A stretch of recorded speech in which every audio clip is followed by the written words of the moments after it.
দেখুন, বাড়ি ভাড়া দিতে আমার আপত্তি নেই, শুধু একটাই শর্ত, আমার বাড়িতে কখনো খিচুড়ি রান্না করা যাবে না।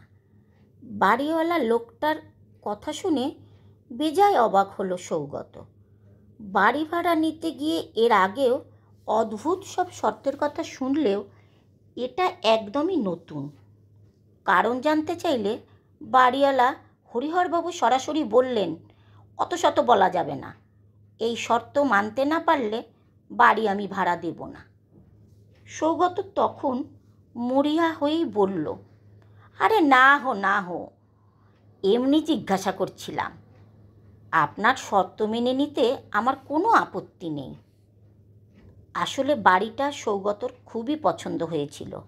শহরের শেষ প্রান্তে নিরিবিলি পরিবেশে বাড়িখানা। বাড়ির সামনের লোহার গেটের উপরটা ছেয়ে আছে বাগানবিলাস গাছে। সেই গেট পেরিয়ে বাঁধানো পথ দিয়ে 10 পা হেঁটে গেলেই আধা পাকা ভবন। বাড়ির পিছনে অনেকখানি জায়গা জুড়ে আম, জাম, পেয়ারা আর লিচুর বাগান। সব মিলিয়ে কেমন একটা শান্তি শান্তি ভাব যেন ঘিরে আছে পুরো বাড়িটাকে। এতদিন বাড়িওয়ালা হরিহরবাবু নিজেই থাকতেন এখানে। এখন বয়স হয়ে যাওয়ার জন্য ছেলেদের সাথে বড় শহরে গিয়ে থাকবেন বলে স্থির করেছেন, তাই বাড়িটা ভাড়া দিতে যাচ্ছেন। সৌগত এই শহরে নতুন বদলি হয়ে এসে থাকার জন্য একটা বাড়ি খুঁজছিল কিছুদিন ধরেই। এক সহকর্মীর কাছ থেকে খবর পেয়ে বাড়িখানা দেখতে এসে ব্যাটে বলে মিলে গেল। কথাবার্তা পাকা করে 1 মাসের ভাড়া অগ্রিম দিয়ে পরের রবিবারই সেই বাড়িতে উঠে এলো সৌগত। হরিহরবাবু বলে গেলেন প্রতি মাসের ভাড়াটা তার অ্যাকাউন্টে দিয়ে দিলেই হবে, আর কোনো ঝামেলা ঝঞ্ঝট হলে ফোনে জানালেই তিনি লোক পাঠিয়ে সমাধানের ব্যবস্থা করে দেবেন। নতুন বাড়িতে উঠে কিছুদিন বেশ নির্ঝঞ্ঝাটভাবেই কেটে গেল। সৌগত একা মানুষ, বিয়ে থা করেনি, দিনের বেশিরভাগ সময় তার অফিসেই কাটে। তারপর সন্ধ্যায় ক্লাবে গিয়ে আড্ডা দিয়ে তাস খেলে বাড়ি ফিরতে ফিরতে রাত 9টা বেজে যায়। রাতের খাওয়াটাও সে বেশিরভাগ দিনই ক্লাবেই সেরে আসে, আর ছুটির দিনগুলো তার কাটে বেলা পর্যন্ত ঘুমিয়ে আর বাড়ির পিছে বাগানে ঘুরে। এই বাগানে ঘুরতে গিয়েই কিন্তু একদিন একটা ব্যাপার ঘটল। বাগানের শেষ দিকে পাঁচিল ঘেঁষে বেড়ে ওঠা ঝোপঝাড়ের মধ্য দিয়ে একটা করুণ মেউ মেউ কান্না শুনে কাছে গিয়ে সৌগত দেখল ঝোপের ভিতর একটা বিড়ালের বাচ্চা পড়ে আছে। বাচ্চাটার গায়ের রং মিশমিশে কালো, ক্ষুধার জ্বালায় তার বুকের পাঁজর বেরিয়ে গেছে। বিড়ালটা এখানে কিভাবে এলো সেটা ভেবে না পেলেও বাচ্চাটাকে দেখে মায়া হলো তার।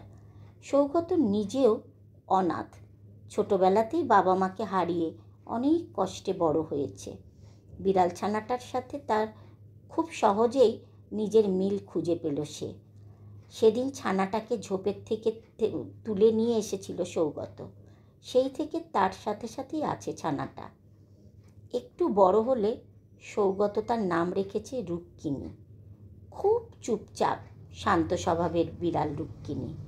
সারাদিন আপন মনে বাগান জুড়ে খেলা করে, আর সৌগত যখন বাড়িতে থাকে তখন সারাটা সময় তার পায়ে পায়ে ঘুরে বেড়ায়। মাস তারিখ পরের এক রবিবার। সেদিন সকাল থেকেই বাড়িতেই ছিল সৌগত। বাড়িতে না থেকে উপায়ও নেই। নিম্নচাপের দরুন দিন 2 ধরে টানা বৃষ্টি হচ্ছে, সেই সাথে ঝোড়ো হাওয়া। ক্লাবের সভ্যরাও এই বৃষ্টিতে যে যার মতো নিজ নিজ বাড়িতে বর্ষা বিলাস করেই দিন কাটাচ্ছে। করার মতো কোনো কাজ ছিল না সৌগতর, তাই সারাটা দিন ঘরের ভিতর শুয়ে বসে কাটালো সে। তারপর বিরক্ত হয়ে সন্ধ্যাবেলা ঠিক করলো রাতের বেলা নিজেই কিছু একটা রান্না করবে। বাইরে যে আবহাওয়া, তাতে খিচুড়ি ছাড়া অন্য কিছু হলে ঠিক জমবে না। কিন্তু হরিহরবাবু স্পষ্টভাবে মানা করে গিয়েছিলেন এ ব্যাপারে। অনেক ভেবে সৌগত নিজেকে বোঝালো, আরে নিয়ম তো তৈরি হয় ভাঙার জন্য, আর তাছাড়া এমন বৃষ্টির দিনে একটু খিচুড়ি বেগুন ভাজা খাওয়ার জন্য যার যা মন, না কাল রাঁধে তাকে কি ঠিক বাঙালি বলা যায়? সৌগতর পায়ের কাছে গুটিসুটি হয়ে শুয়েছিল রুক্মিণী। তার দিকে চেয়ে সৌগত জিজ্ঞেস করল, কি বলিস, আজ খিচুড়ি হবে নাকি? রুক্মিণী কি বুঝলো কে জানে, সে বলল, মেও। সেটাকেই রুক্মিণীর সম্মতি ধরে নিয়ে বেশ তাহলে তাই হোক বলে খিচুড়ি রান্নার আয়োজনে ব্যস্ত হয়ে পড়ল সৌগত। রাঁধুনি হিসেবে সৌগতর বেশ সুনাম আছে। ব্যাচেলার মানুষ, তাই মাঝে মাঝেই নিজে রান্না করে খেতে হয়। সেই করে করে রান্নার হাত তার ভালোই পেকেছে। সন্ধ্যাবেলা অনেকক্ষণ বিদ্যুৎ ছিল না, তাই পেঁয়াজ রসুন আদা কেটে চাল ধুয়ে নিয়ে খিচুড়ি রান্না শুরু করতে করতে প্রায় রাত 8টা বেজে গেল। হাঁড়িতে তেল দিয়ে তাতে পেঁয়াজ রসুন আর মশলা কষিয়ে চাল ডাল ছেড়ে নাড়া দিতেই একটা মন ব্যাকুল করা সুগন্ধ ছড়িয়ে পড়ল বাতাসে। বাইরে তখন ঝমঝম বৃষ্টি হচ্ছে, মাঝে মধ্যে বিদ্যুৎ চমকাচ্ছে। রান্নাঘরের খোলা জানালা দিয়ে ঠান্ডা বাতাস এসে চুলার আগুন নিভিয়ে দিচ্ছিল। তাই সৌগত হাত বাড়িয়ে জানলাটা টেনে দিতে গেল, আর সেই সময় বিদ্যুৎ চমকের আলোতে তার চোখ পড়ল বাইরের বাগানে বুড়ো আম গাছটার নিচে। সাথে সাথেই নিজের জায়গায় স্থির হয়ে গেল সে। একটা কালো ছায়ামূর্তি যেন দাঁড়িয়ে আছে গাছটার নিচে। আবার বিদ্যুৎ চমকাতেই কিন্তু সেই ছায়ামূর্তিকে আর দেখা গেল না। সৌগতর মনের ভিতর একটা অস্বস্তি বোধ হতে লাগলো। এই বাড়ির আশেপাশে অন্য কোনো বাড়ি নেই, তার উপরে এমন ঝড় বৃষ্টির রাত। এমন রাতে চোর ডাকাত পড়া অস্বাভাবিক নয়। রান্নাটা চুলোয় রেখে পিছনের বারান্দায় গিয়ে দাঁড়ালো সে। বারান্দা থেকে বাগানের অনেকটা অংশ দেখা যায়। অন্ধকারের ভেতরে সেদিকে চেয়ে সৌগতর মনে হলো প্রতিটা গাছের নিচেই যেন একটা করে ছায়ামূর্তি দাঁড়িয়ে আছে। আরেকটু হলেই ভয় চিৎকার করে উঠতে যাচ্ছিল সৌগত। কিন্তু এমন সময় আকাশে বড় করে বিদ্যুৎ চমকালো, আর সাথে সাথেই সেই ছায়ামূর্তিগুলো নিমেষে অদৃশ্য হয়ে গেল। ব্যাপারটা বুঝতে পেরে নিজের মনেই হেসে উঠল সৌগত। আসলে গাছের নিচে অন্ধকার জমাট হয়ে অমন দেখাচ্ছে, আর তাই তো বিদ্যুৎ চমকালো, আবার নেই হয়ে যাচ্ছে। সেটাকেই মানুষ বলে মনে করে অহেতুক ভয় পেয়েছে সে। রান্নাঘরে ফিরে এসে ডিম আর বেগুন ভাজা করতে ব্যস্ত হয়ে পড়ল সৌগত। ভাজা শেষ হতে হতে খিচুড়িও হয়ে গেল। এবারে আয়েশ করে খাবার পালা। কিন্তু সব কিছু গুছিয়ে নিয়ে খাবার টেবিলে এসে সৌগত খেয়াল করল রুক্মিণীকে কোথাও দেখা যাচ্ছে না। একা একা খেতে ইচ্ছে হলো না, তাই টেবিল ছেড়ে উঠে রুক্মিণী খুঁজতে গেল সে। এরই মধ্যে বাইরে বৃষ্টির বেগ যেন আরো বেড়ে গেল। ঘরের বন্ধ জানালায় বাধা পেয়ে শোঁ শোঁ শব্দ করছে ঝোড়ো বাতাস। রুক্মিণীকে খুঁজে পাওয়া গেল শোবার ঘরে। বিছানার উপর কাঁথার নিচে জড়সড় হয়ে আছে সে। সৌগত তাকে ডেকে বলল, আয় রুক্মিণী, খাবার হয়ে গেছে। রুক্মিণী কিন্তু উঠল না, বরং গলার লোম ফুলিয়ে কাঁথার আরো ভেতরে ঢুকে গেল। বিড়ালেরা একটু শীতকাতুরে হয়, সেটা সৌগতর জানা ছিল, কিন্তু রুক্মিণীর আজকের আচরণটা কেমন অস্বাভাবিক মনে হলো তার কাছে। মনে হলো রুক্মিণী যেন যে সে জড়সড় হয়ে আছে সেটা ঠিক শীতের কারণে নয়, বরং কেমন একটা ভয়ের ভাব যেন ফুটে উঠেছে তার সবুজাভ দুই চোখে। সৌগতর খুব খিদে পেয়েছিল, তাই আর বার দুয়েক ডাকাডাকি করেও রুক্মিণী সাড়া না পেয়ে খাবার টেবিলে ফিরে গিয়ে বসে পাত পেরে বসল সে। গরম খিচুড়ি, ডিম আর বেগুন ভাজার সুবাসে ভরে উঠল পুরো ঘরটা। বেগুন ভাজা দিয়ে খানিকটা খিচুড়ি মেখে নিয়ে সবেমাত্র মুখে দিয়েছে সৌগত, এমন সময় আচমকা বিদ্যুৎ চলে গিয়ে ঘরটা অন্ধকার হয়ে গেল। এমন অবস্থার জন্য সৌগত আগে থেকেই প্রস্তুত ছিল। এমন ঝড় বৃষ্টির মধ্যে বিদ্যুৎ চলে যাওয়া অস্বাভাবিক নয়, বরং এতক্ষণ যে বিদ্যুৎ ছিল সেটাই আশ্চর্য। একটা দীর্ঘশ্বাস ফেলে পকেটের মোবাইলটা বের করে টর্চ জ্বালালো সৌগত, আর সাথে সাথেই চমকে উঠে চেয়ার সহ উল্টে পড়ল। এ কি দেখছে সে? এরা কারা? নিজের চোখে বিশ্বাস হতে চাইল না সৌগতর। জনাদশেক কালো লিকলিকে ছায়ামূর্তি ঘিরে দাঁড়িয়েছে টেবিলের চারপাশে। দেখতে মানুষের মতো মনে হলো, তাদের জীর্ণ শরীরের হাড় গোনা যায়। বুকের চামড়া ঠেলে বেরিয়ে আছে পাঁজরের হাড়। কারো কারো গায়ে চামড়াও নেই, তার বদলে বেরিয়ে আছে সাদা সাদা হাড়ের শাড়ি।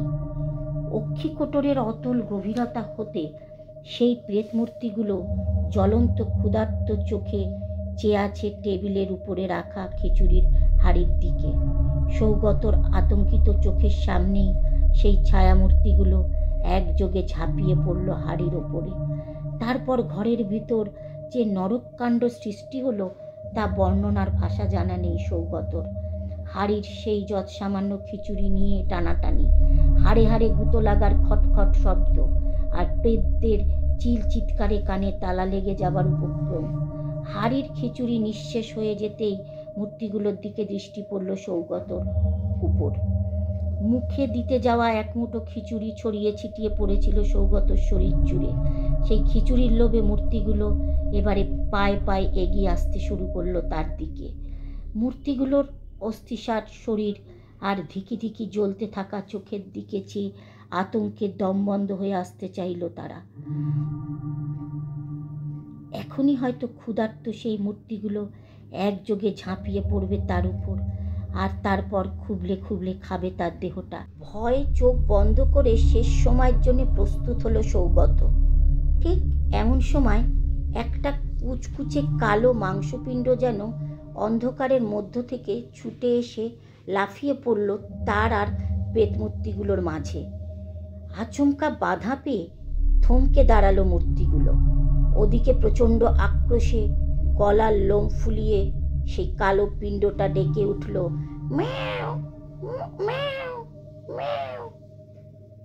একদিন যে অসহায় বাচ্চাটাকে ঝোপের ভিতর থেকে কুড়িয়ে এনেছিল সৌগত, আজ সেই এসে আগলে দাঁড়ালো তাকে। রাগে গড়গড় করতে করতে সাদা দাঁত আর নখ বের করে প্রেতমূর্তিগুলোর দিকে ঝাঁপিয়ে পড়ল রুক্মিণী।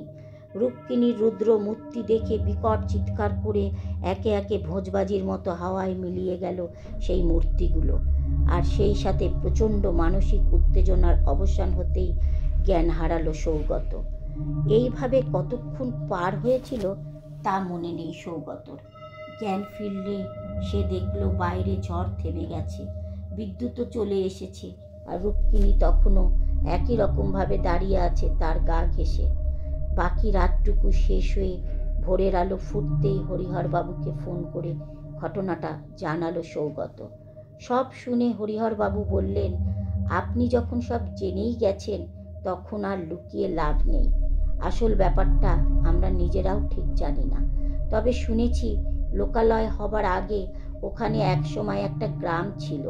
অনেক বছর আগে এক দুর্ভিক্ষের সময় সেই গ্রামের অসংখ্য মানুষ না খেতে পেয়ে মারা যায়। তাদেরই অতৃপ্ত আত্মা এখনো মাঝে মাঝে ফিরে আসে এই বাড়িতে। আর কোনো এক অদ্ভুত কারণে এই ব্যাপারটা হয় শুধুমাত্র খিচুড়ি রান্না করলেই।